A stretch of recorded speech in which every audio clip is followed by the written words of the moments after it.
Los templos bíblicos de la República Dominicana. Nombre y origen remoto de los templos bíblicos. Es normal y hasta saludable que los miembros de nuestras asambleas pregunten ¿quiénes somos? ¿De dónde venimos? ¿Y qué creemos? Como la mayoría de los grupos evangélicos pertenecen a concilios bien definidos con una línea clara de su origen, se piensa que tal es la situación de los llamados templos bíblicos. El término templos bíblicos, utilizado solo en la República Dominicana, corresponde a lo que internacionalmente se denomina asambleas de hermanos o Brethren Assemblies en inglés. El nombre se originó cuando a fines de la tiranía, Trujillo exigió la incorporación de todas las iglesias en República Dominicana, y los hermanos misioneros Duncan Ray, Ian Wrighton y Donald McIntosh, junto a otros líderes dominicanos, formalizaron en una asamblea los términos de la incorporación, adoptando el nombre de templo bíblico como una forma de identificar los locales y de destacar la primacía de la palabra de Dios en nuestras iglesias.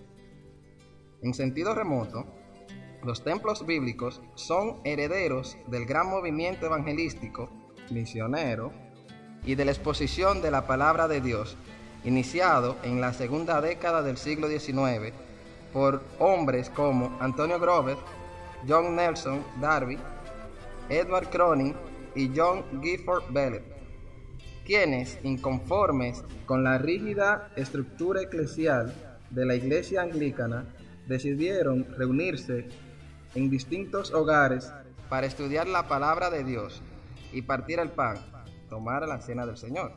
En sus inicios, el punto de partida fue Dublín, Irlanda, aunque se considera que hubo 3 grupos independientes y casi simultáneos. Sin embargo, se popularizó el nombre de Hermanos de Plymouth, Puerto de Inglaterra, por ser ahí donde se radicó una de las principales asambleas del recién formado grupo.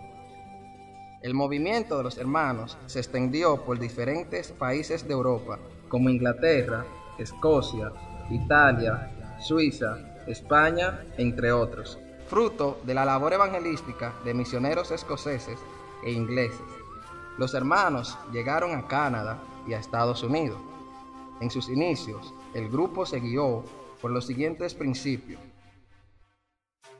carácter prominente del partimiento del pan o cena del Señor todos los domingos en el culto de adoración, participación libre de los hermanos en el culto del partimiento del pan sin importar denominación, libertad completa de orar, cantar, leer y meditar en las reuniones congregacionales siempre y cuando se hiciera con orden, reconocimiento de los dones de pastoreos, ancianos, para un gobierno colegiado, unidad en Cristo y no en ninguna confederación ecuménica especial, profunda preocupación por la obra misionera internacional, primacía de la exposición de la palabra de Dios en las reuniones de la asamblea.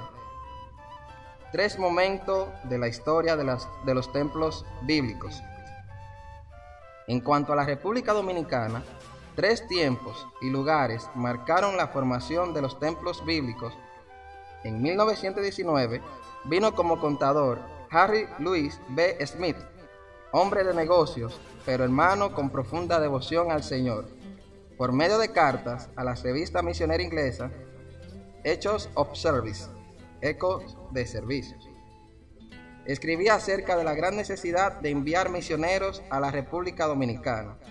El hermano Smith posteriormente discutió con un hermano en Barbados de nombre Arthur C. Peterkin, misionero en Argentina, sobre la posibilidad de que él, Peterkin, fuera con su familia a República Dominicana.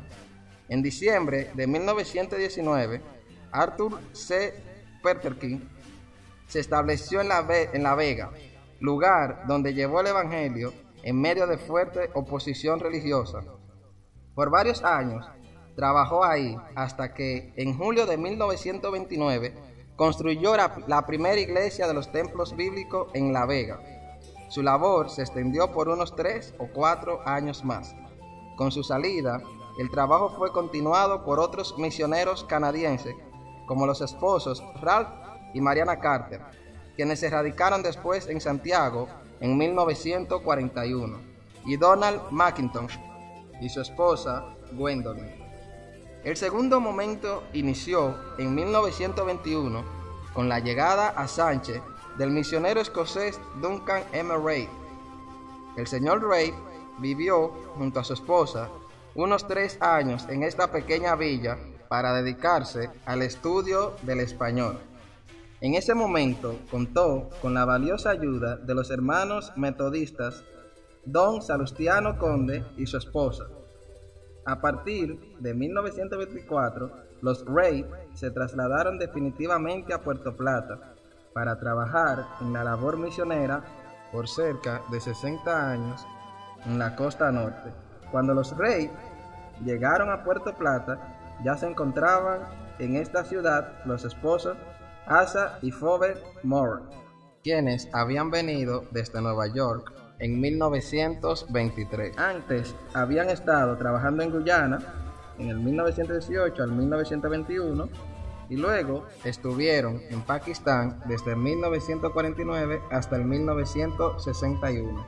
En 1958, los hermanos de la costa norte encomendaron a trabajar a tiempo completo en la obra de Dios al hermano Pablo Clase junto a su esposa, siendo la segunda pareja nacional en ser llamada por el Señor a la misión. En 1941 significó el tercer momento. En enero de ese año se estableció en la capital, Ciudad Trujillo, en ese entonces, el misionero escocés de nacimiento, pero canadiense por nacionalidad, Ian McWilliam Ratier. Ratier había llegado en julio de 1928 como maestro de clases particulares de los hijos de Arthur C. Peterkin, pero cooperaba con la extensión del Evangelio a través de clases gratuitas de inglés para los pobladores de La Vega.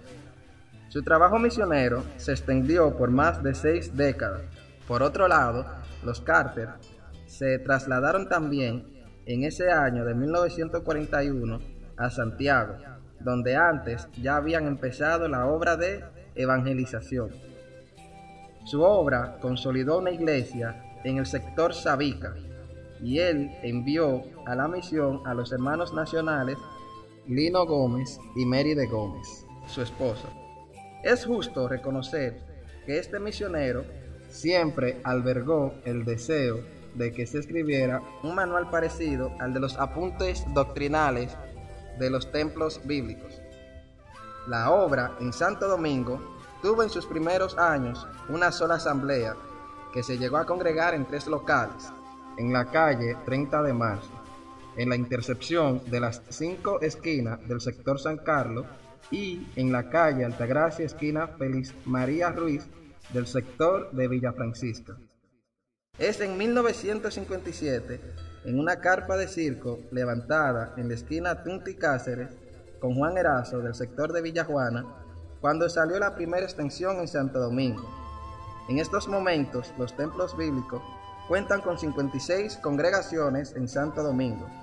Por razón de espacio, esta apretada síntesis histórica de los templos bíblicos pasa por alto grandes hombres y mujeres de Dios, misioneros, predicadores, impresores, editores, etc.